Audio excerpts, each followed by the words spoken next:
Hola amigos, que tengan un tremendo mega saludazo con doble Z saludazo de Cusatón. Bienvenidos a otro nuevo video.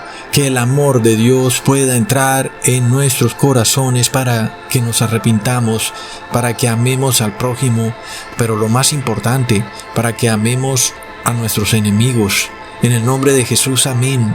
Ok amigos, este video quería hacerlo para dar una explicación realmente contundente a la carta de Romanos 14 y a otros versículos muy usados por los evangélicos para sustentar sus asados bailables, creyendo que, según el apóstol Pablo, ellos pueden violar la ley de Dios y así, sacando fuera de contexto todo lo que dice el apóstol Pablo, van de asado en asado, diciendo que pueden comer lo que ellos quieran, dando gracias a Dios. El problema es que este es un punto serio porque si no entienden la validez de la ley de Dios en el fin de los tiempos, van a recibir el 666 y luego la marca de la bestia. Tremendo, amigos. Así que vamos directo al meollo del asunto y de la controversia en Romanos 14. Leamos en el versículo 14: yo sé y confío en el Señor Jesús, que de suyo nada hay inmundo, mas a aquel que piensa alguna cosa ser inmunda, para él es inmunda.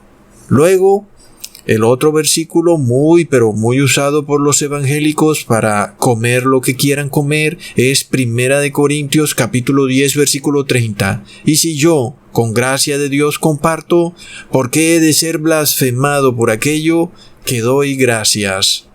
Entonces, ahí es cuando el evangélico sale a comerse su chuleta de cerdo y luego dice que él da gracias a Dios y que listo, esa chuleta de cerdo quedó santificada y purificada y que ya no es inmunda, recontra plop. Entonces, bajo la misma lógica, supongamos que un hombre muere y tú estás en el desierto y no hay comida y bueno, entonces, como nada es inmundo en sí mismo y como no hace falta sino orar por los alimentos para que se vuelvan puros, entonces tú vienes y bueno, te armas un asado portátil ahí y te haces una parrillada con el muerto y plop.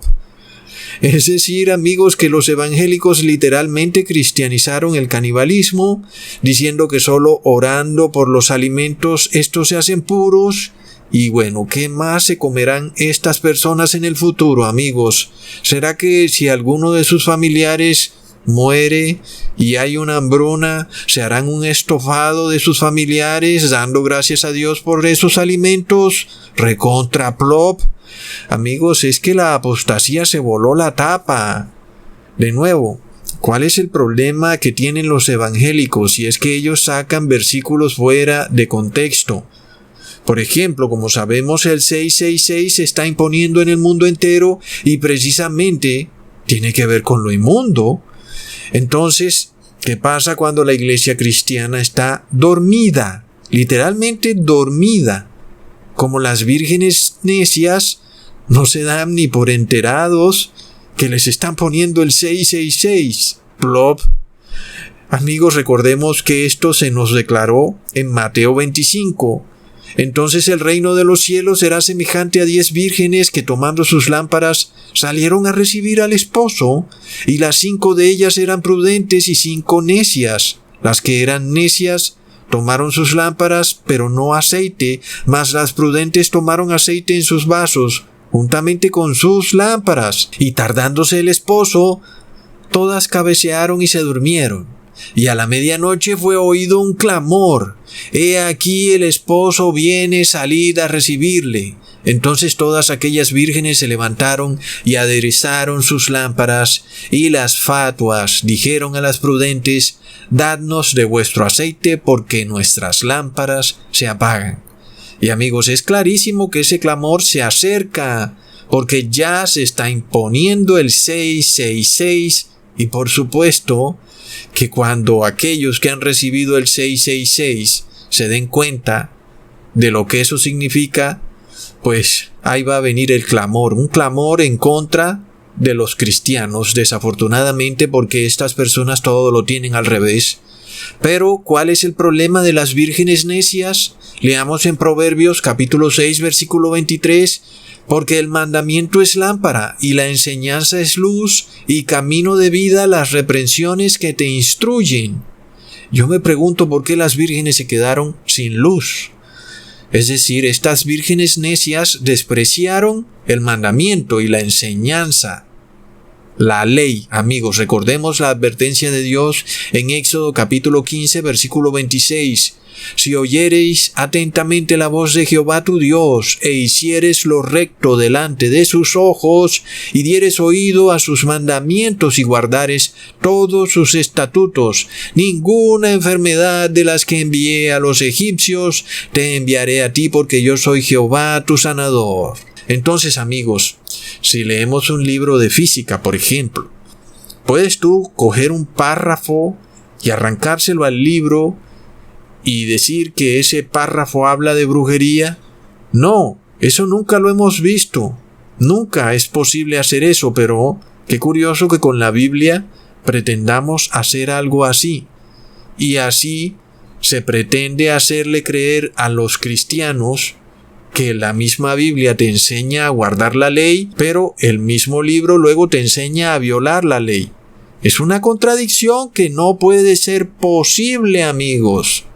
Es decir, si leemos la Biblia, jamás podemos pensar que la Biblia nos incita a violar la ley de Dios. Es imposible. En este caso, el contexto bíblico nos muestra que existen mandamientos, estatutos y decretos, y que ninguno de ellos se puede contradecir el uno con el otro. Es decir, amigos, que la ley de Dios no se contradice por ningún lado, ni en el Nuevo Testamento con el Viejo Testamento. Amigos, entonces, si la ley de Dios declara que sí hay alimentos inmundos, no es posible que luego en otra parte declare que no hay alimentos inmundos. Entonces, entendamos el contexto. Leamos Romanos 14, versículo 17. Porque el reino de Dios no es comida ni bebida, sino justicia, paz y gozo en el Espíritu Santo. Entonces el evangélico sale feliz, arranca ese versículo de la Biblia y sale a comerse su asado de cerdo.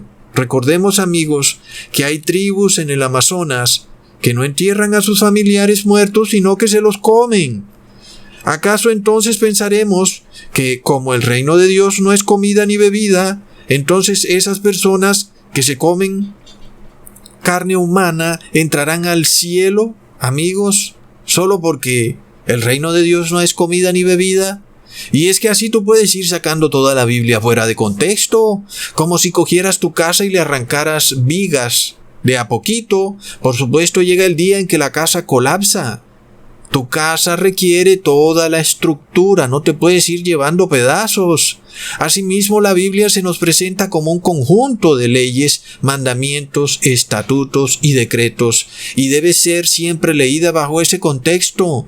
Nosotros conocemos los 10 mandamientos, pero Dios también estableció en el libro de Levíticos otras leyes que también son válidas, son estatutos. Amigos, leamos en Mateo capítulo 5 versículo 19. De manera que cualquiera que quebrante uno de estos mandamientos muy pequeños y así enseñe a los hombres, muy pequeño será llamado en el reino de los cielos. Mas cualquiera que los haga y los enseñe, éste será llamado grande en el reino de los cielos. Así que Jesús nos está mostrando que todos los mandamientos son importantes y que todos se deben obedecer, hasta el más pequeño. Leamos en Mateo capítulo 25, versículo 21. Y su Señor le dijo: bien, buen siervo y fiel, sobre poco has sido fiel, sobre mucho te pondré, entra en el gozo de tu Señor. Está claro que el que obedece el pequeño mandamiento, obedecerá también el grande mandamiento. Y el que viola el pequeño mandamiento, va a violar el grande mandamiento, amigos.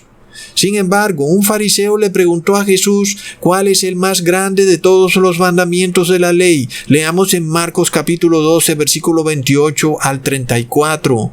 Y acercándose uno de los escribas, que lo había oído disputar y sabía que les había respondido bien, le preguntó cuál es el principal mandamiento de todos. Y Jesús respondió: el principal mandamiento de todos es: oye Israel, el Señor nuestro Dios, el Señor uno es. Amarás pues al Señor tu Dios de todo tu corazón y de toda tu alma y de todo tu pensamiento y de todas tus fuerzas. Este es el principal mandamiento. Y el segundo es semejante a él: amarás a tu prójimo como a ti mismo. No hay otro mandamiento mayor que estos. Entonces, amigos, Jesús nos está diciendo la estructura de la ley, en donde la ley está enmarcada por el amor a Dios y el amor al prójimo. Pero esto no es un concepto etéreo, es decir, esto no es algo fantasmagórico o filosófico, sino que es un concepto real en donde el amor a Dios está enmarcado en su ley y el amor al prójimo también está enmarcado en la ley. Es decir, que solo el que guarda la ley ama a Dios y ama al prójimo. Y por supuesto, cuando se evangeliza al prójimo, se le enseña que tiene salvación, que tiene redención en Jesús. El paso siguiente es enseñarle a amar a Dios y a amar al prójimo, y para eso tiene que aprender la ley. Entonces, cuando el cristianismo empezó, los que evangelizaban por todo el mundo eran judíos, y muchos de ellos se apegaban estrictamente a la ley. Por supuesto, entonces, que un judío, cuando veía a alguien comiendo cerdo, pues lo veía como alguien perdido. Sin embargo, el apóstol Pablo, enseñándole a los que estaban en las iglesias en países o naciones paganas: hermanos, tengan paciencia con los nuevos hermanos, porque ellos aún son débiles en la fe. Leamos en Romanos capítulo 14, versículo 1 al 3. Recibid al débil en la fe, pero no para contender sobre opiniones, porque uno cree que se ha de comer de todo, otro que es débil come legumbres.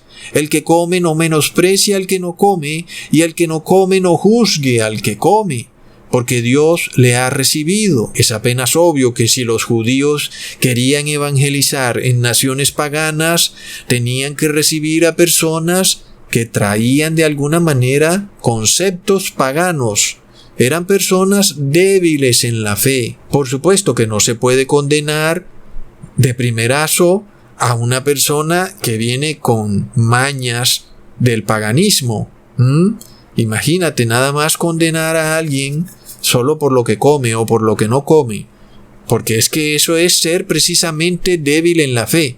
Es decir, lo primero es evangelizar, enseñarle a la persona que tiene salvación, y luego las leyes, los estatutos y decretos. Por esto leemos en el versículo 4 del mismo capítulo 14: ¿Tú quién eres que juzgas al criado ajeno? Para su propio Señor está en pie, o cae, pero estará firme, porque poderoso es el Señor para hacerle estar firme. Así es, amigos, es apenas obvio. Si hay alguien que está viendo mis videos y va y me escribe: hola Ecusatón, quiero ser parte de esta iglesia, pero me gusta mucho el cerdo, yo no puedo enviarle un email de vuelta diciéndole: disculpa, pero estás condenado para siempre porque estás violando la ley levítica y estás comiendo cerdo. No, por supuesto, es alguien que es aún débil en la fe. Finalmente, esta persona tendrá que fortalecerse en la fe y luego tendrá que decidir si se queda con el cerdo o se queda con Dios. Pero al principio lo que buscamos es que conozcan todos la verdad, y luego poco a poco tendrán que decidir si guardan la ley o no. Y si no la guardan, no aman a Dios y no aman al prójimo. Luego, esta es la forma en que los cristianos empezaron conociendo a Dios. Por lo mismo, quienes viendo estos videos han ido aprendiendo la verdad son personas que antes, por ejemplo, comían carne con sangre, y hoy se han dado cuenta que estaban violando la ley y ya no comen carne con sangre, y además han ido avanzando, dándose cuenta que no pueden comer nada inmundo y que todo lo que viene del reino animal hoy en día es inmundo. De esta forma, estas personas han ido apartándose de lo inmundo, lo que es el mandamiento que dice la ley, amigos. Pero ha sido un proceso. Imaginémonos si de entrada hubieran sido condenadas. Por supuesto que se hubieran perdido para siempre, pero fueron recibidas y poco a poco fueron siendo instruidas en que tenían que apartarse de lo inmundo. Entonces, a esto se refiere el apóstol Pablo, porque la gloria finalmente es para el Padre y para el Hijo. Cuando una persona aprende sobre Dios, alguien que es débil en la fe, es el Padre y el Hijo el que lo fortalecen para finalmente lograr ser fuerte en la fe. El hombre, por tanto, no puede ir condenando así nomás, ya sea por lo que come alguien o por cualquier pecado que cometa, porque como sabemos, las personas tienen redención en Jesús. Y si de repente el que está explicando la Biblia o está evangelizando de primerazo condena, cuando Jesús quiere es redimir, entonces pues no tiene ningún sentido que predique, amigos. Pero hay algunos locos aún que dicen que Cusatón está juzgando. Y es que cuando las personas no conocen la Biblia es tremendo, porque el único que puede juzgar es el Padre, porque el Padre es el que condena. Pero el hombre no puede condenar. El hombre solo puede advertir. Pero recordemos, amigos, que según la ley, el gentil era inmundo. Como sabemos, toda persona que no guarda la ley es inmunda. Ahora, si el gentil era inmundo, entonces todo lo que tocare el gentil quedaba inmundo. Leamos en Ageo capítulo 2, versículo 13. Si un inmundo, a causa de cuerpo muerto, tocare alguna cosa de estas, ¿será inmunda? Y respondieron los sacerdotes y dijeron, inmunda será. Entonces, amigos, entendamos. De repente, tú eres judío, estás en Roma, vas al mercado a comprar tus provisiones, ¿y qué pasa? El vendedor que es gentil va y toca los alimentos que tú vas a comer y resulta que esos alimentos están inmundos. Pero el apóstol Pablo tiene que explicar lo que ocurre aquí, porque el gentil no es inmundo nada más así porque sí. Es decir, que nosotros no hablamos de que la persona tiene como que alguna sustancia en su cuerpo que contamina los alimentos. Es que ese es el problema del fariseo. El fariseo empieza a buscarle las minucias a la ley, llegando a un punto de abusar de la ley. Por esto es que el apóstol Pablo declara, yo sé y confío en el Señor Jesús que nada es inmundo en sí mismo, mas para el que piensa que algo es inmundo, para él lo es. Porque si nosotros miramos este problema del gentil tocando los alimentos, siendo el gentil inmundo, y el judío agarrando esos alimentos para comérselo, y esto es una violación de la ley. Porque, amigos, esto está escrito en la ley. Leamos en Números capítulo 19 versículo 22. Y todo lo que el inmundo tocare será inmundo, y la persona que lo tocare será inmunda hasta la tarde. Así que la ley nos dice que el gentil es inmundo, y lo que el inmundo toque es inmundo. Si el gentil toca tus alimentos, pues tus alimentos son inmundos. Es decir, que si tú estás en Roma, rodeado de gentiles inmundos, pues ¿cómo vas a hacer para comer? Porque el gentil tiene que tocar los alimentos para entregártelos, y finalmente tus alimentos serían inmundos. Entonces, ese es el problema al que el apóstol Pablo trata de darle solución, por lo que él declara en 1 Corintios capítulo 10 versículo 25, de todo lo que se vende en la carnicería comed, sin preguntar nada por causa de la conciencia. Ok, cuando tú lees este versículo parece realmente escandaloso, porque primero, comprar carne en la carnicería de una nación pagana significa comprar animales mal sacrificados que tienen carne con sangre. Pero además es tal vez comprar alimentos que han sido sacrificados a los ídolos y aún son alimentos que han sido tocados por gentiles que serían inmundos y por tanto esos alimentos serían también inmundos. Pero pongamos atención. Vamos primero al punto del apóstol Pablo diciendo que podemos comprar todo lo que vendan en la carnicería. Porque recordemos que hay un asunto muy clave. La ley dice que no puedes comer carne con sangre. Y la única manera de comer la carne sin que tenga sangre es a través del método que es solamente realizado por los judíos. Y es un método kosher. En este caso es obvio que una carnicería en una nación pagana no puede vender carne kosher. Bueno amigos, el caso es que estamos ante una mala traducción. La palabra carnicería en realidad viene del latín macellum, que era un mercado romano en donde se vendían frutas y verduras. Así que ahí vamos dejando a un lado el tema de la carne con la sangre, porque en el macellum era como un supermercado como los que hay sobre todo en las naciones suramericanas donde te venden frutas y verduras. Así que ahí vamos aclarando. El apóstol Pablo no está mandando a la iglesia a comer carne con sangre. Bueno, nos quedan 2 puntos. Son los alimentos tocados por los gentiles inmundos y el otro punto, están esos alimentos consagrados a los ídolos. Ya vemos que el apóstol Pablo está dando instrucciones de cómo tratar a los que son débiles en la fe, es decir, aquellos que no están instruidos en los mandamientos, estatutos y decretos de la ley de Dios.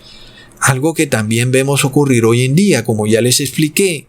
De la misma forma, a nosotros nos toca recibir a los débiles en la fe explicándoles que la ley es aún válida y que el apóstol Pablo no está mandando a nadie a violar la ley, sino a tolerar a aquellos nuevos hermanos que están entrando a la iglesia mientras ellos aprenden la ley, mientras que al mismo tiempo el apóstol Pablo también trata de enseñarle a los judíos que vivían en regiones paganas a no preocuparse por ciertos dilemas que se les presentarían en esas naciones a la hora de comprar sus alimentos. Por ejemplo, al comprar alimentos que son tocados por gentiles y que según la ley se habrían vuelto inmundos. Pregunta, ¿acaso el apóstol Pablo está enseñando a violar la ley? Eso no lo podemos pensar jamás. Tenemos que dejar eso afuera. Él solamente te pide que tengas paciencia con el débil en la fe, porque asimismo la advertencia es para hoy, porque a nosotros se nos pide salir de lo inmundo. Leamos en Apocalipsis capítulo 18 versículo 4. Y oí otra voz del cielo que decía: salid de ella, pueblo mío, para que no seáis partícipes de sus pecados y que no recibáis de sus plagas. Es decir, que nosotros hoy en día estamos rodeados de lo inmundo. Y Dios nos pide que nos apartemos de lo inmundo. Y esto hace parte de la ley. Amigos, leamos en Isaías capítulo 52 versículo 11. Apartaos, apartaos, salid de allí, no toquéis cosa inmunda, salid de en medio de ella, sed limpios los que lleváis los vasos del Señor. De nuevo, amigos, la iglesia está llamada a salvar, no a condenar. Pero eso no quiere decir que la iglesia está llamada a tocar lo inmundo. Al contrario, está llamada a apartarse de lo inmundo. ¿Ok? Entonces, ¿acaso el apóstol Pablo ha olvidado estas cuestiones de la ley? La respuesta es no. Es decir, según la ley, el hombre que era inmundo debía purificarse en agua y así se limpiaba de lo inmundo. Pero como sabemos, nosotros hoy en día nos purificamos en la sangre de Jesús. Es decir, si tú has pecado, tú no te quitas tu pecado bañándote. Es decir, tú te quitas el pecado pues pidiéndole perdón a Jesús y la sangre de Jesús te limpia de ese pecado. Aunque de nuevo algunos evangélicos creen que tirándose a un río con el pastor han quedado limpios de pecado. Sin embargo, es el arrepentimiento y luego la sangre de Jesús la que te limpia del pecado. Así que el que es inmundo y se arrepiente de su inmundicia pues si lo ha hecho a través de la sangre de Jesús, ha quedado limpio. Por tanto, un gentil no es inmundo en sí mismo, ni tampoco un alimento hace inmunda a la persona en sí misma, ¿ok? Es el pecado el que hace inmunda a la persona. Es decir, cuando tú comes cerdo, tú no eres inmundo nada más porque comiste cerdo. Eres inmundo porque pecaste y violaste la ley de Dios que te dice no comas cerdo. En este caso, ahí queda zanjado el problema de tener que consumir alimentos tocados por gentiles, porque el gentil no es inmundo en sí mismo, sino que simplemente es un pecador. Y la única manera de limpiar esa inmundicia es por fe, amigos. Así se limpia la inmundicia del pecador. Por esto el apóstol Pablo declara en el versículo 14 de la carta de Romanos 14, nada es inmundo en sí mismo, mas para el que piensa que algo es inmundo, para él lo es. Entonces, nosotros podemos ver a una persona y pensar, esa persona es inmunda, es decir, es pecadora. Tal vez lo sea, es cierto, la mayoría de personas del mundo son pecadoras, pero podemos pensar que porque el cajero del supermercado tocó mis alimentos, entonces esa fruta es inmunda, porque no se trata de inmundicia como tal, sino del pecado. En este caso, pues la fruta no es inmunda, amigos, porque es el pecado el que es inmundo. Esto es lo que el apóstol Pablo quiere decir. Por esto, él declara en el versículo 23 del mismo capítulo, el que duda sobre lo que come es condenado, porque no lo hace con fe, y todo lo que no proviene de fe es pecado. Es decir, que si yo en el supermercado me voy muy nervioso para mi casa, porque el cajero tocó la fruta que yo compré, pues obviamente me estoy condenando yo mismo al no tener fe. En este caso, yo no tengo ningún problema porque, bueno, finalmente el pecador es el cajero. Ahora, eso no quiere decir que no tenga que lavar los alimentos. Hay que lavarlos. Sin embargo, no son inmundos como tal, sino que el inmundo es el pecado. El apóstol Pablo, por tanto, no está incitando a violar la ley levítica de alimentos inmundos y puros. Muy al contrario, te está pidiendo que tengas fe. Y cuando sabemos que tener fe significa precisamente eso, obedecer la ley de Dios. Por tanto, se trata es del pecado. No se trata de que algo es inmundo por sí mismo. Ahora, el cerdo es inmundo no es porque esa carne sea inmunda como tal, aunque alguien diría que sí lo es, pero el caso en especial es que es pecado. Punto. Ahí es donde está el problema, ahí está el meollo del asunto. Entonces, en la carta de Romanos 14, el apóstol Pablo toca en pequeños versículos una cantidad de cosas que parece que uno no alcanzaría a explicarlas todas. El hecho es que te está diciendo evangeliza, pero no condenes, y al que es débil en la fe, tenle paciencia. Y de segundo, pues no es lo inmundo, lo que es inmundo, es el pecado. Es decir, que tú simplemente ten fe y guarda la ley de Dios y no andes por ahí muy nervioso con todo lo que vas a comer, sino que guarda la ley de Dios.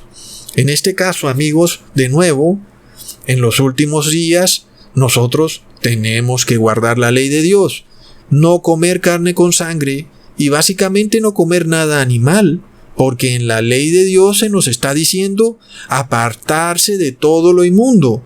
Y en este caso sabemos hoy en día todos los animales están inmundos porque han sido contaminados genéticamente, amigos. Ahora, cuando trasladamos todo este dilema a nuestros días, nos estamos viendo con lo que está ocurriendo en el mundo, y es que se está imponiendo el 666, que es algo inmundo.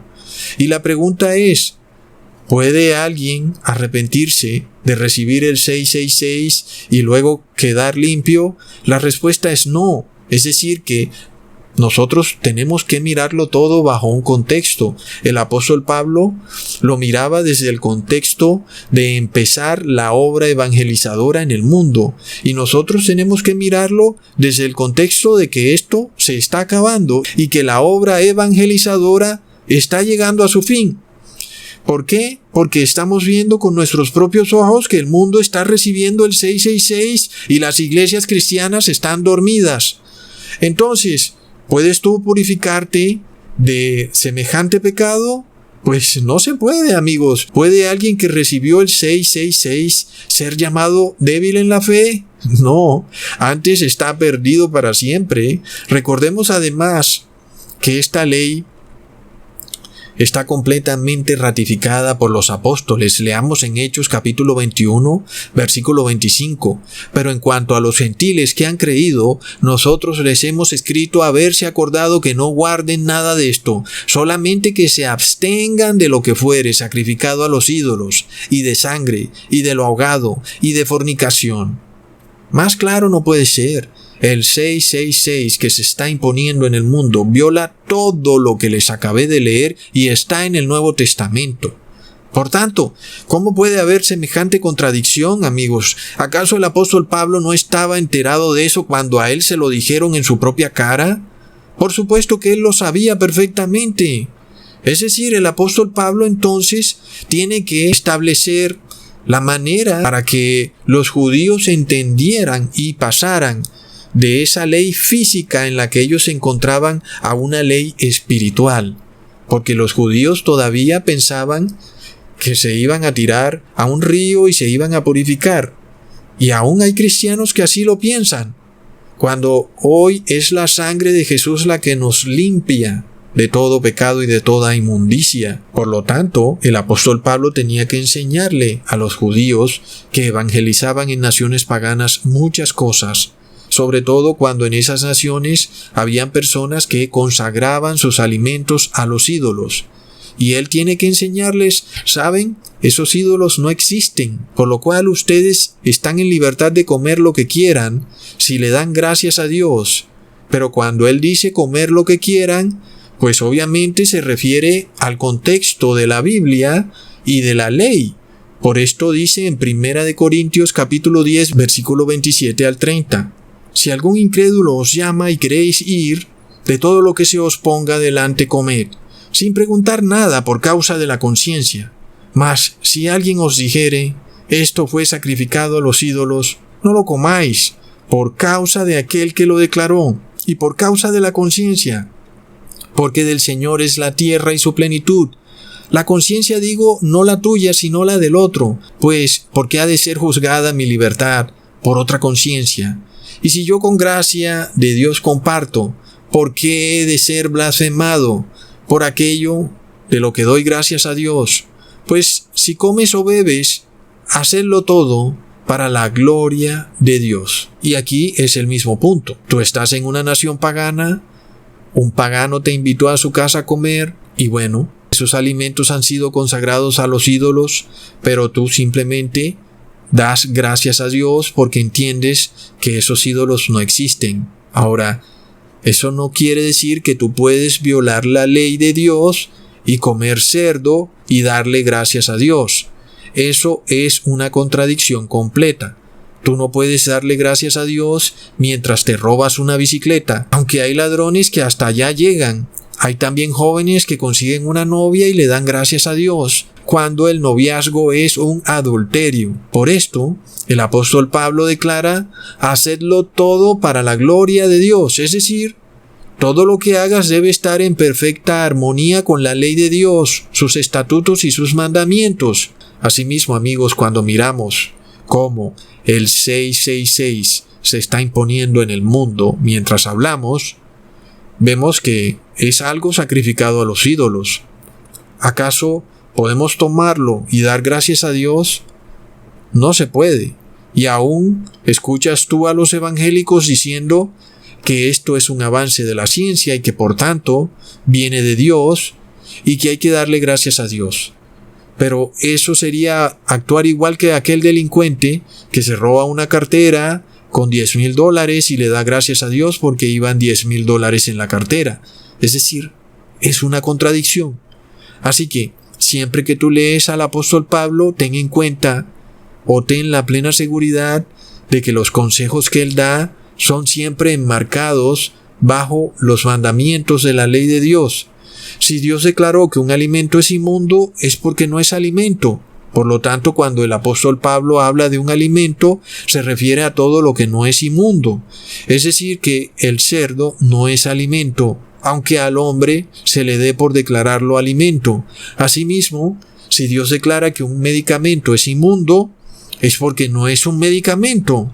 Así el hombre quiera declararlo como medicamento. Así que amigos, como ya vamos llegando al fin de la historia del mundo, ya no podemos como que permitirnos el lujo de seguir en ese ciclo de pecar y pedir perdón una y otra vez. Algo como que pareciera que el apóstol Pablo da a entender, es decir, que aquel débil en la fe puede seguir comiendo alimentos inmundos mientras se fortalece en la fe, porque bueno, hay intercesión de Jesús, ¿verdad? Pero ese era en ese contexto. Ahora nosotros nos trasladamos a nuestro contexto, el contexto en que la intercesión de Jesús está por finalizar y a nosotros nos queda ya es apartarnos de todo lo inmundo. Ya no nos podemos dar el lujo de estar en este ciclo de pecar y pedir perdón una y otra vez, porque de repente no sabemos si hemos llegado al fin de la intercesión de Jesús en nuestra vida. Porque pónganse a pensar en esto. Si estamos viendo con nuestros propios ojos a personas recibiendo el 666, eso quiere decir que la intercesión de Jesús para esas personas terminó. Y esas personas siguen vivas, amigos. Tal vez esas personas no lo sepan, pero la intercesión para ellos terminó porque esas personas recibieron el 666 y han quedado inmundas, sin posibilidad de lavarse ya con la sangre de Cristo. Así que ahora este es nuestro contexto. La pregunta es, ¿puede alguien perder su salvación por comer lo inmundo? Tal vez hace 20 años yo te diría que no. Pero ahora, hoy en día, en los tiempos en que estamos, yo te digo que sí, porque no es la comida la que te hace perder tu salvación, sino el pecado. Y cuando tú comes lo inmundo, estás pecando. Por eso se declara en Romanos 14, versículo 17. El reino de Dios no es comida ni bebida, sino justicia, paz y gozo en el Espíritu Santo. Entonces, tú no ganas la salvación por lo que comes, ni tampoco pierdes tu salvación por lo que comes, pero sí la pierdes por violar la ley de Dios. El asunto en juego es que Dios declaró algo como pecado. Comer cerdo es pecado porque Él lo declaró inmundo. Y puede que no lo parezca. Alguien dirá que sí es inmundo y bueno, ese no es ya nuestro objetivo, porque estamos muy pero muy en el fin de los tiempos. Hoy nosotros simplemente declaramos, Dios declaró al cerdo inmundo y no necesito explicaciones de más nada. Alguien dirá que el cerdo es perfectamente saludable, pero a mí no me importa. Dios lo declaró inmundo y punto. Así que asimismo, lo que Dios declaró inmundo, inmundo se queda, aunque el hombre lo declare santo. En este caso vemos lo que está pasando con el pinchazo. El hombre ha declarado lo que tiene en esa inyección como santo, pero es inmundo. Y yo no necesito explicaciones de ningún científico, ni de médicos, ni de nadie. Para mí, si Dios lo declaró inmundo, eso es inmundo y punto. Ahora, ¿qué pasa cuando es el mismo anticristo el que te dice, órale, ven acá, recibe lo inmundo? Y mira, todo el mundo lo está haciendo a nivel global. ¿Acaso, amigos, eso no es tremenda coincidencia? Porque, es decir, la Biblia llama al Papa de Roma el hombre de pecado. Es decir, es demasiado curioso que sea precisamente Él el que te pide que recibas algo que la ley de Dios ha declarado como inmundo.